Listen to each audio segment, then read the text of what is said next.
अस्सलाम दोस्तों, तव्हां ॾिसी रहिया आहियो मुंहिंजो channel Sindhi speeches by Majid मेहरी। अॼु हिकु नई तकरीर सां गॾु तव्हां सां हाज़िर आहियूं। अॼु की तकरीर जो उनवान आहे हज़रत शाह अब्दुल लतीफ़ भिटाई रहमतुल्लाह अलैह। हिकु इलामी शाइर, हिकु आफ़ाक़ी शाइर, हिकु निरालो शाइर ऐं हिकु शानदार शाइर।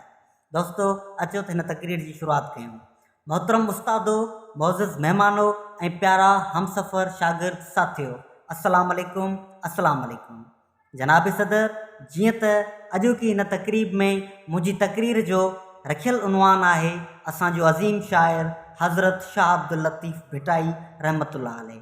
जनाब सदर, आउं पंहिंजी तकरीर जो आगाज़ हिन बैत सां कंदुसि। इल्मु अदब फ़हम जो गोहर लतीफ़ आहे, जानिसारनि ऐं जोधनि जो जोहर लतीफ़ आहे, कुर्ब ऐं मोहबत जो ककर लतीफ़ आहे, मखमूर दुनिया जे शाइरनि जो रहबर लतीफ़ आहे, रहबर लतीफ़ आहे।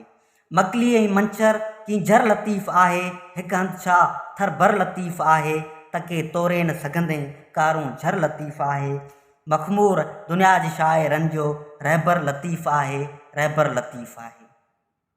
जनाब सदर, हज़रत शाह अब्दुल लतीफ़ भिटाई रहमतुल्लाह अलैह सिंध धरती जो उहो अज़ीम शाइर आहे जंहिं पंहिंजी ॾात सां ॾेह में रोशनी कई, जंहिं गज़ब जा गीत लिखिया, जंहिं कुर्ब वारियूं काफ़ियूं लिखियूं, जंहिं ब्रह वारा बेत लिखिया, जंहिं सुरीला सुर लिखी पूरी दुनिया खे प्यार ऐं प्रीत जो पैगाम ॾिनो, प्यार ऐं प्रीत जो पैगाम ॾिनो।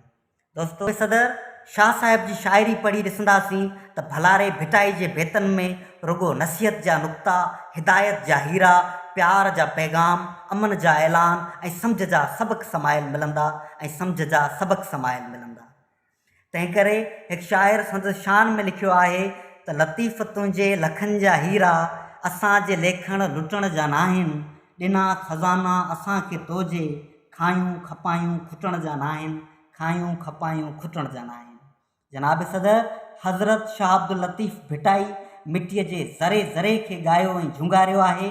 हिन अज़ीम शाइर धरती जे धनारनि, बकरारनि, पखियुनि, पंवारनि, जानवरनि, जबलनि, ढंढनि, दरियाहनि, वणनि ऐं ॿूटनि खे पंहिंजी शानदार शाइरी में शामिल करे खेनि मानाइतो कयो आहे। तॾहिं खेसि सभु सलाम पेश कनि था, सभु सलाम पेश कनि था। सारी राति सुभान जागी जिन यादि कयो, उन जी अब्दुल लतीफ़ चए मिटीअ लधो मान, कोड़े कनि सलाम अची आसण उनजे, अची आसण उनजे। जनाब सदर, शाइरी में शाह साहिब जा सभई किरदार काराइता आहिनि, हिमत वारा आहिनि, हौसले वारा आहिनि, इज़त वारा आहिनि ऐं अहमियत वारा आहिनि। संदसि सूरमी ससुई जदोजहद जी अलामत आहे त थर जी मारोई पंहिंजे ॿारनि सां मोहबत जी लाज़वाल तस्वीर आहे, मोहबत जी लाज़वाल तस्वीर आहे। आख़िर में अज़ीम आलम मखदूम अब्दुल रहीम गिरोरी जे हिन शेर सां तकरीर ख़तमु कंदासीं। आहे अब्दुल लतीफ़ ते रज़ामंदो रहमान, जोड़े जंहिं क़ुरान सिंधीअ में सही कयो, जोड़े जंहिं क़ुरान सिंधीअ में सही कयो। ख़ुदाफ़िज़ दोस्तों, जिए लतीफ़ जिए सिंध। आख़िर में कमेंट बॉक्स में नेक्स्ट वीडियो लाइ टॉपिक पिणु सजेस्ट कजो ऐं चैनल खे सब्सक्राइब करणु न विसारिजो। थैंक यू, वरी महिरबानी।